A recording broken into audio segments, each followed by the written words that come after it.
It's 7:36 right now, and workplace safety is a primary focus now as we learn more about what unfolded leading to the Midtown mass shooting. There are meetings planned now between city and corporate leaders to discuss ways to improve building security. Technology expert Ryan Petty became a safety advocate after tragically losing his daughter Elena in the shooting at Marjorie Stoneman Douglas High School in Florida in 2018. And he joins us this morning to discuss what steps can be taken now to make buildings safer. So Ryan, thank you for being here this morning. Good morning, Dan. Good morning, Hazel.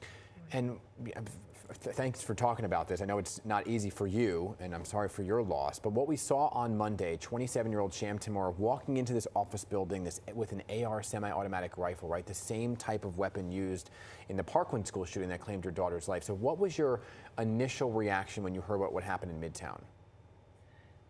You know, my first thoughts go to the families. I know exactly what they're going through this morning. Probably a lot of disbelief, a lot of grief. My heart aches for them, and my prayers go to those families of the victims this morning. But, you know, as we learned more about what happened there, I kept thinking about all of those folks and seeing some of the pictures of the employees in the building barricading themselves with, you know, couch cushions and whatever they could find at their feet. You know, like all of these events, there is just absolute chaos, and the people inside the building, first responders, have no idea what's going on. Where is the attacker? Where are the safe areas? What should I do now? Should I stay, you know, sheltered in place, or should I evacuate? And I kept thinking, you know, as I've learned, right, seconds matter, seconds save lives. So everything that we could do in a situation like this to give those folks the information they need to stay safe is critically important. Yeah. And I think it's long past time that more businesses and buildings, commercial buildings like this, have an emergency response system in place that can give people valuable information and save lives. Well, some people might jump to the possible solution that metal detectors should be installed. That maybe that's the first line of defense, but is that realistic?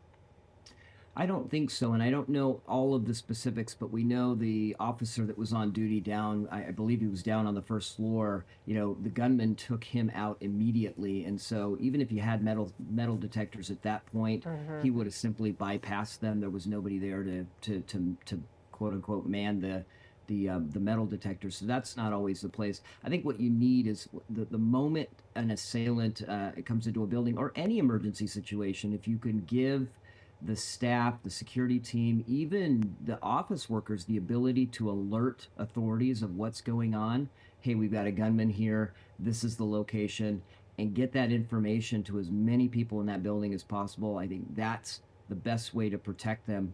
You know, short of just, you know, not allowing visitors in the building.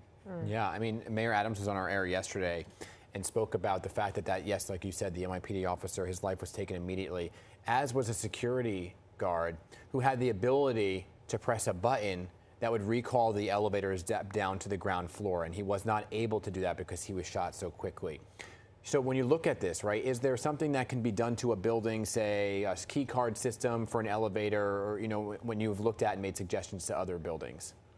No, 100%. So every employee, see, I think the mistake we've made for so long is we've sort of, quote unquote, outsourced our security to the security team. And you saw what happened. The gunmen and the assailants are, you know, they understand how to attempt to eliminate the security personnel. And that's what they did here.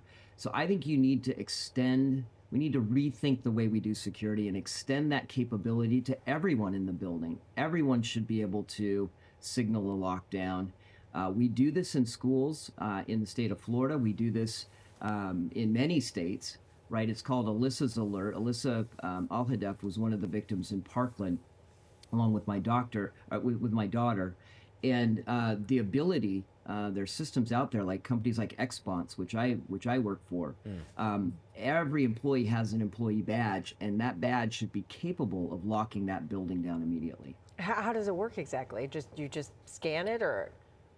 Well, you scan it to get in the building, but when there's an emergency, there's a button on the badge that you can There's a button on the badge.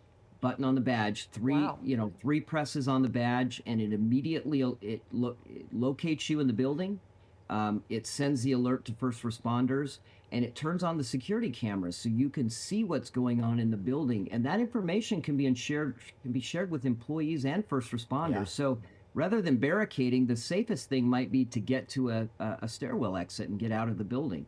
Another response might be to shelter in place. So go, lock the doors to the office, get out of sight, and shelter in place.